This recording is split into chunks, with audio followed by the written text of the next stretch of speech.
I'm Chris from Pivot, and I'm here with Stefanie McDaniel. Stefanie's one of our local enduro racers, hometown rider, South Mountain. Yep. And yeah, so you got to take the shuttle out with Aaron Chase to do the video for the new bikes. Yeah. And what'd you think? I was really impressed. I thought it actually felt a lot like my Firebird, which was really incredible to me. It descended amazing, just had a total blast on it. Well, cool. We with the original shuttle, last year's shuttle, we designed the bike with a really long, low feel, so really similar to the Firebird. And then the new bike, pretty cool. It gets 29-inch wheels, so just like your Firebird. Yep, right at home. And then we went to a longer travel, 160 millimeter travel fork with the 44 millimeter offset, which I think you got to ride the original prototypes of the Firebird with a 51 Yep. and a 44. Yep. And pretty nice difference on that, how Definitely. it corners and cuts in and everything. So basically with the new shuttles, and it's two shuttles now, not just one, we really wanted to make the bike more enduro. Yeah. And so, yeah, just like our Firebird 29, it now comes with 29 by 2.5 Maxxis Minion DHF on the front, DHR on the rear, 30 millimeter wide rims. And yeah, so when you were riding it, what else did you notice about the shuttle? What did you dig? So I really was impressed with the climbing capabilities. You know, obviously South Mountain's pretty technical climbing. Yeah. And it just felt so planted. There was a lot of technical features that I typically wouldn't ride, and I rode on this and made it, which Yes. is pretty incredible. It's a lot of fun, and when you get on a bike like this, there's a lot of e-bikes that's not their forte. Right. You're basically on a battery-powered bicycle, but barely a real bicycle. Right. And the cool thing about the shuttle is it was designed first and foremost for aggressive riders, and DW Link suspension, just like on your Firebird 29. You get that traction to the ground. That also really allows us to open up the suspension and make it work better, because we're not relying on heavy damping in the shock to help control what's going on with the drive unit and the extra power being applied. So you can still have a bike that not only climbs well, but really picks up the bumps well. And then with the drive unit and the battery so low on the frame, man, it just, well, you know, it just powers Yeah, through stuff. for sure. Yeah, And- it's pretty impressive.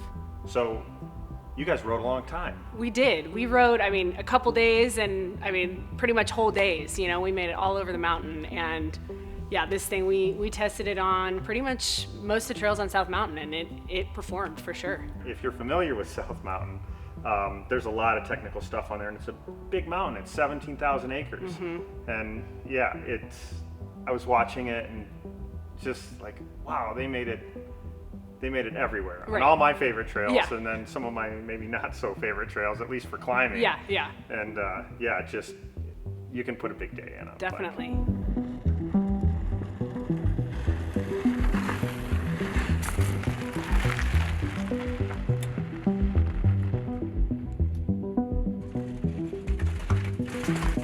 So when you guys did the video, Aaron was on the blue bike, Yep. and you were on the black bike. Yep.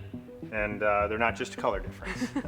So this is the new team build, and a couple cool things about it is it goes to XTR 12 speed. There's a new power actuator on the left side that instead of a shifter type, it's actually just a toggle button, and that allows us to use it under the bar dropper. I don't know if you've ridden the other one in the past, but having that over the bar dropper sometimes is kind of a bummer. Gotcha, So. yeah.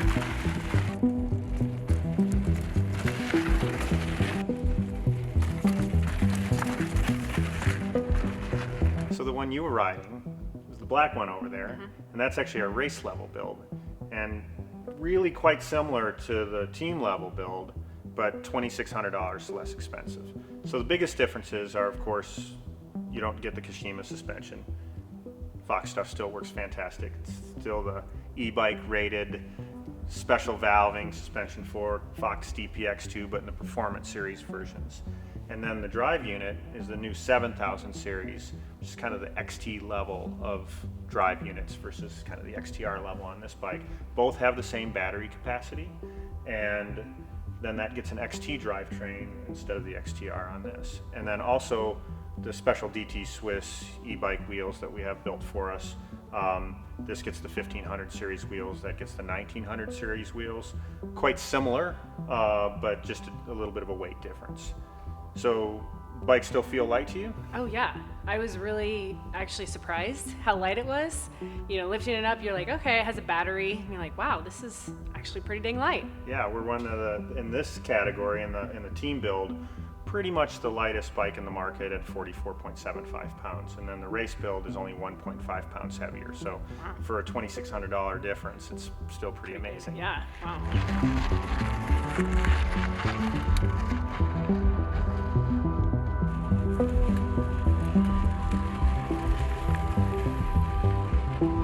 So I know a lot of the enduro racers now are running the, you know, the dual size wheels, and this bike came in 27.5 last year. So, can you do it? Yeah, it's no problem. It actually, the bike works well with both, because we've got a little bit more travel on the front fork that raised the bottom bracket up a little bit. We're running 170 millimeter cranks on the bike. So yeah, if somebody wants to put a 27.5 plus wheel on the back, the bike still works great with that. Or if they want to run dual 27.5 plus, the bike was designed to take both sets. So regardless of how you're using the bike, you definitely have a lot of options there. But like the Firebird 29, we decided to head towards the 29-inch wheels because it just takes the feeling of this bike that next step towards being just like our non-e-bikes. Yeah. So Super enduro. super enduro, more enduro-y, we like to say. So travel-wise, this you ride the Firebird 29 through a lot of chunky stuff. Yep. It's got a 170 millimeter travel fork in the Yep. front and 162 millimeters of travel in the back. And so what did you think of this? Did you feel short on travel when you're plowing through stuff? You know what? No, I didn't. It was pretty surprising how much it felt like the Firebird just really handled things. And again, like just really being low and planted, everything felt really good. I didn't really want for any more travel. Yeah, that's one of the cool things about it. Not only the DW Link suspension, but the drive unit being so low in the frame with the battery right next to it. It just gives this bike a really low center of gravity. Really planted, it jumps well, it whips well, everything you want to do with it. And then just the way we've done the linkage and the tuning of it. In 160 millimeters of travel on the fork is not that far away from 170. Yeah. You still got good amount of kind of the oh shit zone there Right. to take care of stuff. Yep. And then at 140 millimeters in the back, and just the way it's tuned, and just the general feeling of the e-bike, you get the feeling of a much longer travel bike. Absolutely. And when you go back and forth, it's actually cool to compare it to a longer travel bike because this is similar in travel to our Mach 5.5, but when you're riding this bike, it feels, again, hate to use the term, but way more enduro Totally, as far yeah. as its capabilities Yeah. and what you can do with the bike. Absolutely.